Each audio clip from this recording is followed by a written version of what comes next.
తెలుగు తెలుగు సాహిత్యనందనం ఛానల్కి స్వాగతం సుస్వాగతం. మనం ఈ వీడియోలో చెప్పుకోబోయే అంశం జేఎల్డిఎల్కి సంబంధించి ప్రశ్నలు స్టేట్మెంట్ల రూపంలో అడగడం జరుగుతుంది. ఆ స్టేట్మెంట్లో వచ్చేసి ఏది తప్పు ఏది కరెక్టు ఇలా ప్రశ్నలు అడగడం జరుగుతుంది. వీటిలో సరైనవి ఏంది సరికానివి ఏంది అని అడగడం జరుగుతుంది. మీరు స్టేట్మెంట్లు కనుక గమనిస్తే ఆ స్టేట్మెంట్లో ఎక్కువగా వచ్చేసి అవగాహన మీద అడగడం జరుగుతుంది. అంటే జ్ఞానం, అవగాహన వీటన్నిటి జ్ఞాపశక్తి మీద ఎక్కడ కూడా అడగట్లేదు.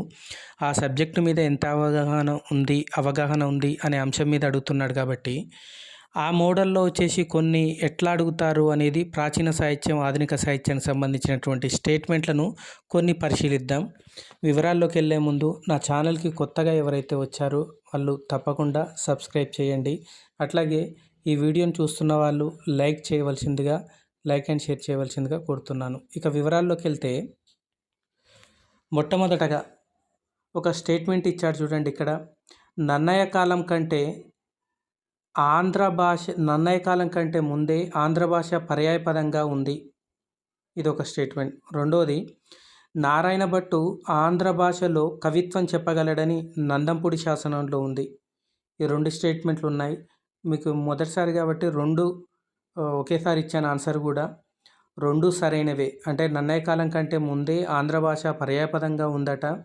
అట్లాగనే నారాయణ భట్టు ఆంధ్ర భాషలో కవిత్వం చెప్పగలడు అని చెప్పేసి నందంపూడి శాసనంలో నన్నయ్య గారే రాశారు. ఇక తర్వాత స్టేట్మెంట్ చూడండి. ఈ తర్వాత స్టేట్మెంటు ముందుగా నేను ప్రశ్నలు చెప్తాను, అవి మీరు తప్ప ఒప్ప అనేది పాజ్ చేసి తర్వాత ఆలోచించండి. ఎన్ని ఆన్సర్లు చేయగలరు, ఇప్పుడు ఒక దాదాపు 20 ప్రశ్నలు ఇస్తాను. ఆ 20 ప్రశ్నల్లో మీరు ఎన్ని చేయగలరు అనేది మీరు చూడండి. ఎన్ని కరెక్ట్ చేయగలరు ఎన్ని ప్రశ్నలకు అనేది. దీంట్లో కనుక చూస్తే నన్నయ్య సమకాలీన కవి ఉద్యోతనుడు ప్రాకృత కవి, ఒకటో స్టేట్మెంట్. రెండోది, కువలయమాల కథలో 18 దేశాల భాషలను పేర్కొన్నాడు, రెండవది. మూడవది, అతడిచ్చిన జాబితాలో అంటే ఉద్యోతనుడు ఇచ్చినటువంటి జాబితాలో ఆంధ్ర భాష లేదు. ఈ మూడు స్టేట్మెంట్లు. వీటిలో మూడిట్లలో ఏది సరి ఏది సరికాదు అని కనుక చూసుకుంటే మొట్టమొదట చూడండి, నన్నయ్య సమకాలీన కవి ఉద్యోతనుడు ప్రాకృత కవి అన్నాడు. అయితే ఇది తప్పు. ఎందుకంటే ఉద్యోతనుడు ప్రాకృత కవి అనేది సరైందే. కాకపోతే నన్నయ్య సమకాలికుడు కాదు, ఇతడు నన్నయ్య కంటే ప్రాచీనుడు. తర్వాత కువలయమాల కథలు ఉద్యోతనుడు 18 దేశ భాషలను పేర్కొన్నాడు, ఇది సరైందే. తర్వాత అతడిచ్చినటువంటి భాషలో ఆంధ్ర భాష లేదు అని అన్నాడు. లేదు, ఈ 18 భాషలలో ఉన్నది. ఉద్యోతనుడు ఇచ్చినటువంటి 18 భాషలో ఆంధ్ర భాష ఉన్నది. తర్వాత ప్రశ్న చూద్దాం. ఇది ఆధునిక సాహిత్యానికి సంబంధించింది.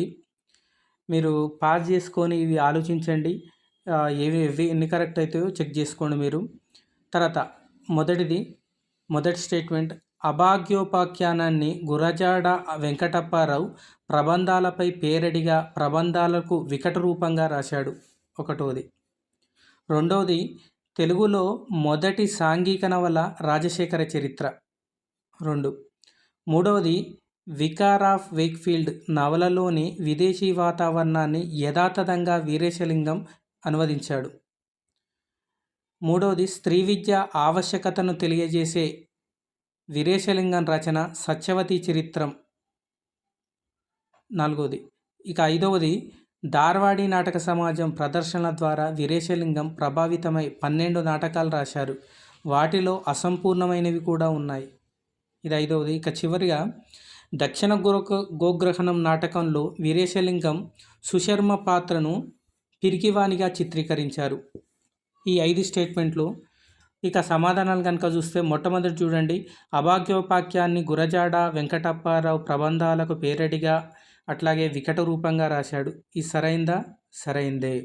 తర్వాత రెండవది, తెలుగులో మొట్టమొదటి సాంఘిక నవల రాజశేఖర చరిత్ర అని అడిగాడు. ఇక్కడ చూడండి, రాజశేఖర్ చరిత్ర సాంఘిక నవలనే, కాకపోతే సత్యవతి చరిత్ర అని కూడా ఉన్నది, అది కూడా సాంఘిక నవలనే. సరే, ఇది ఒక్కటి కాంట్రవర్సీగా ఉన్నది. తెలుగులో ఇక్కడ అకాడమీ పుస్తకంలో ఒక అకాడమీ పుస్తకం ఉంది. ఆ పుస్తకం పేరు వచ్చేసి తెలుగు సాహితీమూర్తులు అని చెప్పేసి ఒక పుస్తకం ఉంటుంది అకాడమీ పుస్తకంలో. దాంట్లో మాత్రం వచ్చేసి చంద్రమతి చరిత్ర అని చెప్పేసి చెప్పడం జరిగింది, మొదటి సాంఘిక నవల అని చెప్పేసి. సరే ఇది మొదటి సాంఘిక నవల కిందికి వస్తుంది దాదాపు కాబట్టి ఇది సరైంది అనుకోవచ్చు. తర్వాత మూడవది వికార్ ఆఫ్ వేక్ఫీల్డ్ నవలలో విదేశీ వాతావరణాన్ని యథాతథంగా చిత్రీకరించారు, అనువదించాడు వీరేశలింగం అని అన్నాడు. ఇది తప్పు. వికార్ ఆఫ్ వేక్ఫీల్డ్ను రాజశేఖర్ చరిత్రగా రాశాడు. అయితే అక్కడ ఆంగ్ల వాతావరణం, ఆంగ్ల ప్రదేశాలు ఇవన్నీ కూడా నచ్చక ఆయన ఏం చేశాడు అంటే తెలుగులో ఉండేటువంటి తెలుగు ప్రాంతాలను చిత్రీకరించడం జరిగింది. తర్వాత నాలుగవది స్టేట్మెంటు స్త్రీ విద్య ఆవశ్యకతను తెలియజేసే రచన సత్యవతి చరిత్రం అన్నాడు. ఇది తప్పు. ఈయన స్త్రీ విద్య చరిత్రకు సంబంధించి చంద్రమతి చరిత్ర అని చెప్పేసి రాశాడు. ఆ రచనలో స్త్రీ విద్య ఆవశ్యకతకు సంబంధించి ఉంటుంది. తర్వాత ధార్వాడ నాటక సమాజ ప్రదర్శన ద్వారా వీరేశలింగం ప్రభావితమై 12 నాటకాలు రాశారు. వీటిలో అసంపూర్ణమైనవి కూడా ఉన్నాయి అన్నారు. ఇది కూడా సరైందే. తర్వాత ఆరోది దక్షిణ గోగ్రహణం నాటకంలో వీరేశలింగం సుశర్మ పాత్రను పిరికివానిగా చిత్రీకరించారు అని అన్నాడు. ఇక్కడ మీకు గనక చూస్తే దక్షిణ గోగ్రహణం, ఉత్తర గోగ్రహణము అని చెప్పేసి మహాభారతంలో ఉంటాయి. ఇక్కడ దక్షిణ గోగ్రహణంలో వచ్చేసి ఉత్తర పాత్ర అనేది హాస్యంగా ఉంటుంది, పిరికిగా ఉంటుంది. కానీ ఇక్కడ మాత్రం వచ్చేసి కందుకూరి వీరేశలింగం సుశర్మ పాత్రను పిరికివానిగా, ఉత్తర పాత్రను హాస్య పాత్రగా చిత్రీకరించడం అనేది జరిగింది. కాబట్టి ఇది కూడా సరైందే. ఇక తర్వాత ప్రశ్న చూద్దాం. 19వ శతాబ్దంలో సాహిత్య ఉద్ధారకుడు చిన్నయ సూరి అని చెప్పేసి అడిగాడు ఒకటి. రెండవది 19వ శతాబ్దంలో చిన్నయ సూరి సంస్కృతాంధ్ర భాషా పాండిత్యంతో నవ్యయుగ పునాదులకు దోహదం చేశాడు అని ఉంది 2. మూడవది 19వ శతాబ్దంలో పండితుల విద్యార్థుల దృష్ట్యా సరళ గ్రాంధికం అవసరమైంది. అప్పుడు నీతి చంద్రిక వచన సాహిత్యానికి మార్గదర్శకమైంది అని అన్నాడు. నాలుగవది నీతి చంద్రికను ఆనాటి పండితులు మెచ్చుకున్నారు అని చెప్పేసి చెప్పడం జరిగింది.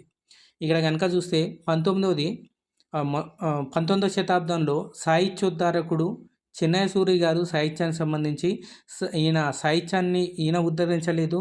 ఆ శతాబ్దంలో వచ్చేసి కందుకూరి అనుకుంటా, కందుకూరి 20వ శతాబ్దం.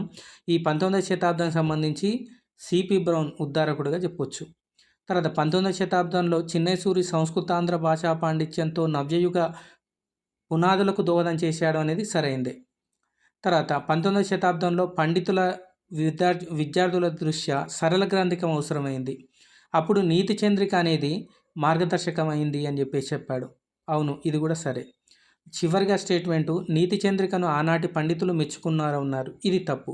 ఎందుకు తప్పు అంటే నీతి చంద్రిక అనేసి అప్పటి వరకు కూడా శుద్ధ గ్రంథికంలో వచ్చినటువంటి రచనలన్నీ కూడా సరళ గ్రంథికం చేయడం వల్ల ఇది పండిత భాష కాదు, సరళంగా చేశాడు అని చెప్పేసి చెప్పడం జరిగింది. అయితే అట్లా నొచ్చుకున్నారు. కానీ ఆ తర్వాత చాలామంది కవులు, రచయితలు కూడా ఈ చిన్నయ సూరిని అనుసరించడం జరిగింది. తర్వాత ప్రశ్న కనుక చూస్తే విప్లవవాద కవిత్వానికి దోహదం చేసిన పత్రికలు తెలుగు తల్లి, ప్రజాశక్తి, విశాలాంధ్ర.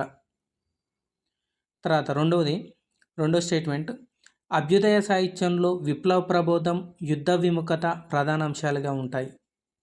మూడవది తెలంగాణ ఉద్యమానికి ప్రభావితమై చీలీ కవి లాబో నెరేడా కవితలు రాశారు. తర్వాత నాలుగవది 1000 స్తంభాల గుడి గురించి కవిత రాసిన వారు బాగి నారాయణమూర్తి. ఐదవది దాశరథి రంగాచార్యులు తొలుత కమ్యూనిస్టు భావాజాలంతో ప్రభావితమైనప్పటికీ అనంతర కాలంలో ఆధ్యాత్మిక భావాలతో రచనలు చేశారు. ఈ 5 స్టేట్మెంట్లు మొట్టమొదట చూద్దాం. విప్లవ కవిత్వానికి దోహదం చేసిన పత్రికలు తెలుగు తల్లి, ప్రజాశక్తి, విశాలాంధ్ర అన్నాడు. ఇది తెలుగు తల్లి అట్లాగే ప్రజాశక్తి, విశాలాంధ్ర చూడగానే మనం విప్లవ కవిత్వం అనుకుంటాం. కానీ ఇక్కడ ఈ పత్రికలు అనేవి అభ్యుదయ కవిత్వానికి దోహదం చేయడం జరిగింది. కాబట్టి ఫస్ట్ది సరికాదు. తర్వాత ప్రశ్న చూడండి. అభ్యుదయ సాహిత్యంలో విప్లవ ప్రబోధం, యుద్ధ విముఖత ప్రధాన అంశాలుగా ఉంటాయి అన్నాడు. అవును, సరైనయే. తర్వాత మూడవది తెలంగాణ ఉద్యమానికి ప్రభావితమై చిలీ కవి ప్లాబో నెరేడా కవితలు రాశాడు అన్నాడు. ఇది కూడా సరైందే. నాలుగవది 1000 స్తంభాల గుడి అని గురించి కవిత రాసిన వారు బాగి నారాయణమూర్తి అన్నాడు. ఇది తప్పు. మీకు తెలుగు అకాడమీలో తెలుగు గురుకుల మెయిన్స్ అని చెప్పేసి తెలుగు అకాడమీలో ఉంది కదా, దాంట్లో ఉంటుంది. వెల్దుర్తి మాణిక్యరావు గారు ఈ 1000 స్తంభాల గుడి గురించి కవిత రాయడం జరిగింది. తర్వాత దాశరథి రంగాచార్య గారు తొలుత కమ్యూనిస్టు భావజాలంతో తర్వాత ఆధ్యాత్మిక భావాలతో రచన చేశారన్నారు. ఇది సరైందే. ఇక తర్వాత ప్రశ్న చూద్దాం. పాండిత్యం లేకపోయినా నవల చదవవచ్చు, రాయవచ్చు. ఒకటి స్టేట్మెంట్. రెండోది, భారతీయ భాషల్లో తొలి నవల బెంగాలీలో ప్రారంభమైంది. 2. మూడవది, నవల అనే పదం సంస్కృతం నుంచి ఏర్పడిందని కాశీభట్ల బ్రహ్మయ్య శాస్త్రి గారి వాదన. ఇక చివరిది, నవలకు నిర్దేశ సూత్రాలు లేవు. ఇవి 4 స్టేట్మెంట్లు. వీటిలో కనుక చూస్తే అన్నీ కూడా సరైనవే అండి. పాండిత్యం లేకపోయినా నవల చదవచ్చు, రాయవచ్చు. అట్లాగే భారతీయ భాషలో తొలి నవల బెంగాలీలో స్టార్ట్ అయింది. నవల పదం అనేది సంస్కృతం నుంచి వచ్చిందని చెప్పేసి నవాం అని చెప్పేసి ఒక వాక్యంగా కూడా చెప్పాడు కాశీభట్ల బ్రహ్మయ్య శాస్త్రి. ఆ పూర్తి వాక్యం ఏంటిది అనేది కింద కామెంట్ బాక్స్లో తెలపండి. అట్లాగే నవలకు నిర్దేశ సూత్రాలు లేవా అంటే లేవు. ఇక తర్వాత ప్రశ్న చూడండి, ప్రాచీన సాహిత్యానికి సంబంధించి. తెలుగు సాహిత్య చరిత్ర నిర్మాణంలో రచయితలు యుగ విభాగ పద్ధతుల్లో ఏకసూత్రత పాటించారు. యుగ విభజన పద్ధతిలో. ఒకటోది. రెండోది, పరమశివుడు నిట్టూర్పు వలన పురాణాలు ఏర్పడ్డాయని ఐతిహాస్యం. మూడవది, ప్రబంధ యుగంలో వెలువడిన పురాణం వరహ పురాణం. నాలుగవది, చారిత్రక సత్యాన్ని, శాస్త్ర చర్చను లక్షణాలు కాగల ప్రక్రియ ఇతిహాసం. ఐదవది, ఉదాహరణ కావ్య మధుర శాఖకు చెందిన నిబద్ధ కావ్య రచన. ఇక ఆరవది, తెలుగులో అష్టాదశ వర్ణనలు సుస్పష్టంగా చెప్పినటువంటి పేర్కొన్న కవి భట్టుమూర్తి. ఈ 6 స్టేట్మెంట్లు కనుక చూస్తే, మొట్టమొదట తెలుగు సాహిత్య చరిత్ర నిర్మాణంలో రచయితలు యుగోపద్ధతుల్లో ఏకసూత్రత పాటించారు అని చెప్పేసి చెప్పాడు. ఇది తప్పు. ఎందుకంటే ఆరుద్ర కావచ్చు, తర్వాత ఇతర కవులు కావచ్చు, ఒక్కొక్కరు తమకు తోచినట్టుగా, ఒకరేమో జమీందారులను పట్టుకొని, కొందరేమో వ్యక్తులను పట్టుకొని, కొందరు ఇయర్స్ ప్రకారం ఇట్లా రాజులను పట్టుకొని ఇట్లా విడివిడిగా చేయడం జరిగింది. కాబట్టి ఇది తప్పు. రెండోది, పరమశివుని నిట్టూర్పు వలన పురాణాలు ఏర్పడ్డాయి అన్నారు. ఇది కూడా తప్పే. పరమశివుని నిట్టూర్పు వల్ల ఏర్పడ్డ వేదాలు, పురాణాలు కావు. మరి పురాణాలు పరమశివుడి యొక్క దేని వల్ల ఏర్పడ్డాయి అనేది కింద కామెంట్ బాక్స్లో రాయండి. తర్వాత ప్రబంధ యుగంలో వెలువడినటువంటి పురాణం వరహ పురాణము అని చెప్పేసి చెప్పాడు. ఇది కూడా తప్పే. వరహ పురాణం అనేది ఎప్పుడు వెలువడింది అంటే, వరహ పురాణం అనేది మీకు నందిమల్లయ్య ఘంటసింగన రాశారు కదా, ఇది ప్రబంధ యుగం కంటే ముందుగానే ఉంటుంది.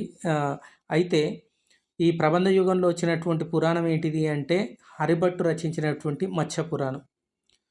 తర్వాత చారిత్రక సత్యాన్ని, శాస్త్ర చర్చను లక్షణాలుగా గల ప్రక్రియ ఇతిహాసము అని చెప్పేసి అన్నాడు. ఇది సరైందే. చారిత్రక సత్యం ఉంటుంది, అట్లాగనే శాస్త్ర చర్చ కూడా ఉంటుంది. తర్వాత ఉదాహరణ కావ్య మధుర కవితా శాఖకు చెందిన నిబద్ధ కావ్య రచన అని చెప్పేసి అన్నాడు. ఇక్కడ చూడండి, నిబద్ధ కావ్య రచన అని చెప్పేసి చెప్పాడు. కానీ ఇది మొత్తం మధుర శాఖకు చెందిందే కానీ నిబద్ధ కావ్య రచన కాదు, ఇది అనిబద్ధంకు చెందింది. మరి నిబద్ధకు చెందిన రచనలు ఏంటివి అనేది కింద కామెంట్ బాక్స్లో మీకు తెలిసింది రాయండి. తర్వాత తెలుగులో అష్టాదశ వర్ణాలు చెప్పినటువంటి కవి ఎవరు అంటే, పూర్తిగా పేర్కొన్న కవి ఎవరు అంటే స్పష్టంగా భట్టుమూర్తి. తర్వాత ప్రశ్న చూద్దాం. ఎర్రనకు ప్రబంధ పరమేశ్వరుడనే బిరుదు అరణ్యపర్వం రాయకముందే ఉండేది. ఒకటోది. తర్వాత ఎర్రన్న రాయడం చేత నరసింహావతారం, ప్రహ్లాద చరిత్రలు ఆంధ్రదేశానికి ఆదరణీయం అయ్యాయి. మూడవది, నృసింహ పురాణం విజ్ఞానదాయక వాన్మయం. నాలుగవది, సాధారణంగా శ్రగ్ధర, మహాశ్రగ్ధలను వీరరసానికి వాడతారు. ఎర్రన మాత్రం దీనిలో స్త్రీవర్ణన చేశాడు. ఐదవది, నేపాల్ దేశంలో న్యాయస్థానాల్లో నేటికి భారతాన్ని తల మీద పెట్టుకొని ప్రమాణం చేస్తారు. ఈ 5 స్టేట్మెంట్లు కనుక 5 స్టేట్మెంట్లు ఇచ్చారు. వీటిలో కరెక్ట్ ఏంటివనేది చూద్దాం. మొదటగా ఎర్రన ప్రబంధ పరమేశ్వరుడు అనే బిరుదు అరణ్యపర్వం రాయకముందే ఉంది అన్నాడు. లేదు, ఇది తప్పు, సరికాదు. అరణ్యపర్వకం పూర్వం లేదు. అరణ్యపర్వంలో ఉండేటువంటి చిన్న చిన్న భాగాలు, ఉదాహరణకు సావిత్రోపాఖ్యానం ఉన్నది. ఇట్లాంటి చిన్న చిన్న అంశాలను కూడా ఒక ప్రబంధం వర్ణలతో రాశాడు కాబట్టి ఈయనకు ప్రబంధ పరమేశ్వరుడు అని వచ్చింది. ఆ తర్వాత ప్రశ్న, ఎర్రన రాయడం చేత నృసింహ అవతారం, ప్రహ్లాద చరిత్రలు ఆంధ్రదేశానికి ఆదరణీయమయ్యాయి అని చెప్పేసి అన్నాడు. ఇది సరైందే. తర్వాత నృసింహ పురాణం విజ్ఞానాత్మకమైనటువంటి వాన్మయము అని చెప్పేసి అన్నాడు. ఇది కూడా సరైందే. తర్వాత సాధారణంగా శ్రగ్ధర, మహాశ్రగ్ధలను వీరరసానికి వాడతారు. ఇది సరైందే. ఎర్రన మాత్రం స్త్రీవర్ణన చేశాడట. ఇది కూడా కరెక్టే. తర్వాత నేపాల్ దేశంలో న్యాయస్థానాల్లో నేటికి భారతాన్ని తల మీద పెట్టుకొని ప్రమాణం చేస్తారు అని చెప్పేసి చెప్పాడు. ఇది తప్పు. ఇప్పుడు నేటికి కూడా నేపాల్ దేశంలో భారతాన్ని కాదు హరివంశాన్ని ఎర్రన రాసిందని కాదు హరివంశం అనే రచనను తల మీద పెట్టుకొని ప్రమాణం చేస్తారు. తర్వాత తర్వాత ప్రశ్నలు కనుక చూస్తే తెలుగు సాహిత్యంలో కృత్యాదిలో ఇక్కడ ప్రశ్న జాగ్రత్త ఏనండి. కృత్యాది అంటే అవతారికలు. తెలుగు సాహిత్యంలో కృత్యాదిలో మన్మధుని స్తుతించినటువంటిది నన్నయ్య ఒక్కడే. స్తుతించిన కవి నన్నయ్య ఒక్కడే. రెండోది ఎర్రన శైవమతస్థుడు, అతనికి ఇష్టమైనటువంటి దైవం అహోబిల పండితుడు. ఇక్కడ చూడండి, శైవమతస్థుడు శివమతస్థుడైనా కానీ అహోబిల నరసింహుడు అనేటైన ఇష్టం అన్నాడు, అంటే విష్ణువు ఇష్టం అని చెప్పేసి. తర్వాత అంబ నవాంబుజల కరాంబుజ అనే పద్యం అనే పద్యంతో ఎర్రన అరణ్య పర్వాన్ని ప్రారంభించాడు అని ఉంది. తర్వాత నాలుగవది తెలుగువారికి తమిళులకు సంస్కృత కవులకు గ్రంథాదిలో శ్రీకారం ముఖ్యమైంది అని చెప్పేసి చెప్పాడు, అంటే శ్రీకారంతోనే మొదలు పెడతారు అని. తర్వాత ఎర్రన శైలిలే ఇతిహాస నాటక శైలి అని చెప్పేసి చెప్పాడు. వీటిలో కనుక చూస్తే మొట్టమొదటిది తెలుగు సాహిత్యంలో కృత్యాదిలో మన్మధుని స్తుతించినది నన్నచోనుడు ఒక్కడే అన్నాడు. ఇది తప్పు. నన్నచోనుడే కాకుండా ఆ తర్వాత కొందరు కవులు కూడా చిమ్మపుడి అమరేశ్వరుడు, అట్లాగనే కేతన, వీళ్ళంతా కూడా కృత్యాదిలో వచ్చేసి మన్మధుని స్తుతించిన వాళ్ళే అవతారికలు. తర్వాత ఎర్రన శైవమతస్థుడు, అతనికి ఇష్టమైనటువంటి దైవం అహోబిల నరసింహుడు, ఇది సరైందే. తర్వాత అంబ నవాంబుజ్వల కరాంబుజ అనే పద్యంతో ఎర్రన అరణ్య పర్వాన్ని ప్రారంభించాడు అని ఉంది. మీరు ఇది చూడగానే స్ఫురతరుణ అని చెప్పేసి పద్యం అనుకుంటారు కదా, ఎర్రన మొదటి పద్యం ఏందనేది కింద కామెంట్ బాక్స్లో రాయండి. అది అనుకుంటారు కదా, ఇది తప్పు అని చెప్పేసి అనుకుంటారు. అయితే ఆరుద్ర చెప్పినటువంటి ప్రకారం వచ్చేసి ఈ అంబ నవాంబుజ కరంబుజ అనే పద్యం అనేది తొలి పద్యం అట ఎర్రనది. తర్వాత అంటే ఇది సరైందే అని అర్థం. తర్వాత తెలుగువారికి తమిళులకు సంస్కృత కవులకు గ్రంథాదిలో శ్రీకారం అనేది ముఖ్యమైంది అని చెప్పేసి అన్నాడు. ఇది తప్పు. శ్రీకారం అనేది శ్రీకారంతో రాసేవాళ్ళు శ్రీకారం ఎందుకు రాస్తారు, అసలు శ్రీకారంతో ఎందుకు రాస్తారంటే శ్రీకారంతో ప్రారంభమైనటువంటిది ఏ పద్యమైనా కానీ శుభకరమైంది అని చెప్పేసి వాళ్ళ నమ్మకం. అట్లాగనే మగనంతో స్టార్ట్ చేస్తాడు. మగనం అంటే సబరణమయ వస్తుంది. సగనము అంటే 3 గురువులు ఉంటాయి. ఇక్కడ చూడండి, మగనంతోనే ఎందుకు స్టార్ట్ చేస్తారు అంటే మగనం అంటే మసజేస్త తతగా, మగనంతో స్టార్ట్ చేస్తారు. అంటే మసజేస్త తతగా అని చెప్పేసి శార్దూల పద్యంతో స్టార్ట్ చేయడం జరుగుతుంది. శార్దూలంలో మసజేస్త తతగా అని చెప్పేసి గణాలు ఉంటాయి. మగనంతోనే ఎందుకు స్టార్ట్ చేస్తారంటే 3 గురువులు ఉండడం చేత ఆ కావ్యం అనేది మంచిగా ఉంటుంది, పేరు పొందుతుంది అని వాళ్ళ నమ్మకం.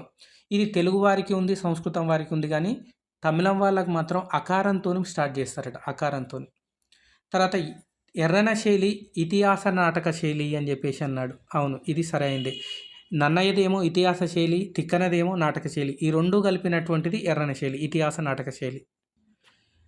ఇది ఇంకా మరిన్ని స్టేట్మెంట్ల లాంటి ప్రశ్నల గురించి మరికొన్ని వీడియోలో భవిష్యత్తులో చూద్దాం.